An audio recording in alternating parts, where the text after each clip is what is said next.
व्यास मंच पर विराजमान पूजनीय गुरुजनों एवं प्रिय श्रोतागण, चरण वंदना। आज की कथा में आगे सुनिए। प्रात कहा मुनि सन रघुराई, निर्भय यज्ञ करहु तुम जाई। होम करन लागे मुनि झारी, आपु रहे मख की रखवारी। सुनि मारीच निसाचर क्रोही, लै सहाय धावा मुनि द्रोही। बिनु फरमान राम तेहि मारा, सत जो जन गा सागर पारा। पावक सर सुबाहु पुनि मारा, अनुज निसाचर कटकु संघारा। मारी असुर द्विज निर्भयकारी, स्तुति करहि देव मुनि झारी। तह पुनि कछुक दिवस रघुराया, रहे कीनी विप्रन पर दाया। भगति हेतु बहुत कथा पुराना, कहे विप्र यद्यपि प्रभु जाना।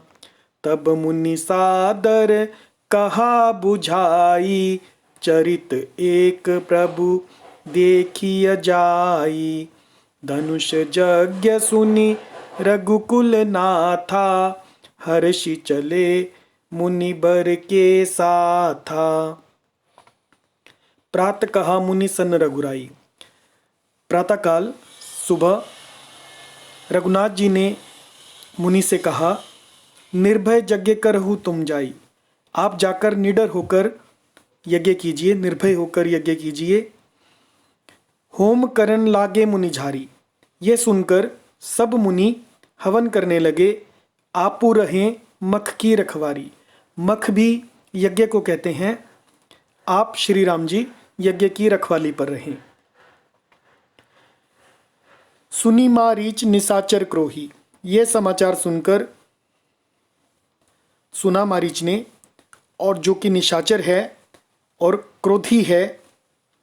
लै सहाय धावा मुनि द्रोही। और अपने सहायकों को लेकर धावा यानी धावा बोल दिया मुनि द्रोही ने यज्ञ पर धावा बोल दिया। बिनु फर बाण राम तेहि मारा। श्री राम जी ने बिना फर वाले बाण से उसको मारा। सत जोजन गा सागर पारा, जिससे वह 100 योजन के विस्तार वाले समुद्र के पार जाकर गिरा। पावक सर सुबाहु पुनि मारा। पावक यानी अग्नि। अग्नि पवित्र करने वाली होती है, इसलिए अग्नि का दूसरा नाम पावक है। सर यानी बाण। अग्नि बाण सुबाहु पुनि मारा, सुबाहु को मारा। अनुज निसाचर कटुक संघारा। इधर छोटे भाई लक्ष्मण ने, अनुज ने निसाचर कटुकु राक्षसों की सेना, कटुकु यानी सेना का संहार कर दिया।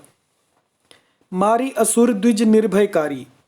इस प्रकार श्री राम जी ने राक्षसों को मारकर ब्राह्मणों को निर्भय कर दिया। द्विज यानी ब्राह्मण, मारी असुर, असुरों को मारा। द्विज निर्भयकारी, ब्राह्मणों को निर्भय कर दिया। अस्तुति करहि देव मुनि झारी। झारी यानी सभी। तब सारे देवता और मुनि स्तुति करने लगे भगवान की। तह पुनि कछुक दिवस रघुनाथा। वहां पर कुछ दिन रघुनाथ जी रहे कीन विप्रन पर दाया। ब्राह्मणों पर दया करके वहां पर रहे। भक्ति हेतु बहुत कथा पुराना। भक्ति के कारण ब्राह्मणों ने उन्हें पुराणों की बहुत सी कथाएं बताई, कहीं। कहे विप्र यद्यपि प्रभु जाना। यद्यपि प्रभु सब जानते हैं, फिर भी ब्राह्मणों ने कथा और पुराण उन्हें सुनाए। तब मुनि सादर कहा बुझाई। तब विश्वामित्र मुनि ने आदरपूर्वक समझाकर कहा, हे प्रभु, चलकर एक चरित्र देखिए। चरित्र एक प्रभु देखिए जाई। प्रभु चलिए और एक चरित्र देखिए। धनुष यज्ञ सुनी रघुकुल नाथा। रघुकुल के नाथ ने धनुष यज्ञ के बारे में सुना। हर्षि चले मुनिवर के साथा, और हर्षित होकर मुनिवर के साथ चले। आज हम अगले विषय में प्रवेश करेंगे, जो कि है अहल्या उद्धार। आश्रम एक दीख मग माही, खग मृग जीव जंतु तह नाही। पूछा मुनि शिला प्रभु देखी, सकल कथा मुनि कहा बिसेखी। गौतम नारी श्राप बस, उपल देह धरि धीर। चरण कमल रज चाहती, कृपा करहु रघुबीर।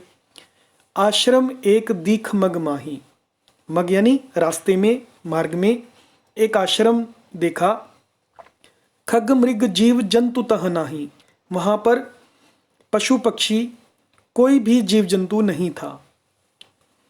पूछा मुनि ही शिला प्रभु देखी, एक शिला को देखकर भगवान ने मुनि को पूछा, सकल कथा मुनि कहा बिसेकी। तब मुनि ने विस्तार पूर्वक सब कथा कही। गौतम नारी श्रापवश, गौतम मुनि की स्त्री अहिल्या शापवश, श्राप के कारण, उपल देह धरि धीर, पत्थर की देह धारण किए हुए है। चरण कमल रज चाहती, जो आपके चरण कमलों की रज यानी धूल चाहती है। कृपा करहु रघुबीर, हे रघुवीर इस पर कृपा कीजिए। जय सिया राम।